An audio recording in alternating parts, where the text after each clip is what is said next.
भीक मागणारी एक वृद्ध महिला, आजारपणाने तिचा मृत्यू होतो. पण तिच्या मृत्यूनंतर जेव्हा तिच्या बंद घराचा दरवाजा उघडला जातो तेव्हा पोलिसांसह संपूर्ण परिसर हादरून जातो. कारण तिच्या घरात तब्बल 30हून अधिक पोती गच्च भरून ठेवलेली होती. आणि त्या पोत्यांमध्ये काय होतं माहिती आहे? त्या पोत्यांमध्ये कपडे किंवा रद्दी नव्हती, तर 10, 20 आणि 50 रुपयांच्या हजारो नोटांचा खजिना होता. एका भिकारी महिलेच्या घरात एवढा पैसा आला कसा? जाणून घेण्यासाठी हा व्हिडिओ शेवटपर्यंत नक्की पहा. आणि चॅनलवर नवीन असाल तर लगेचच एस प्राईम न्यूजला सबस्क्राईब करा आणि त्यानंतर बेल आयकॉन दाबायला मात्र विसरू नका. ही धक्कादायक घटना घडली आहे कर्नाटकातील मांड्या जिल्ह्यातील गुतलू परिसरात. इथे हुर उन्निसा नावाची एक वृद्ध महिला भीक मागून आपला उदरनिर्वाह करत होती.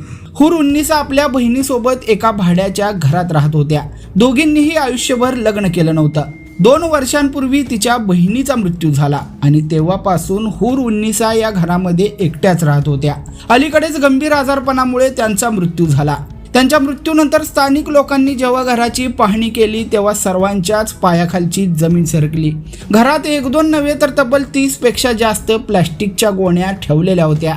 स्थानिकांनी जेव्हा या गोण्या उघडल्या तेव्हा त्या नोटांनी भरलेल्या होत्या. तात्काळ मशिदीच्या प्रमुखांना आणि स्थानिकांना बोलावून नोटाची मोजणी सुरू झाली.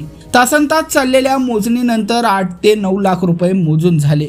पण आश्चर्याची गोष्ट म्हणजे अजूनही 20हून अधिक पोत्यांमधील कॅश मोजायची बाकी आहे. अंदाज लावला जातोय की ही रक्कम साधारणपणे 10 ते 15 लाखांच्या पार जाऊ शकते.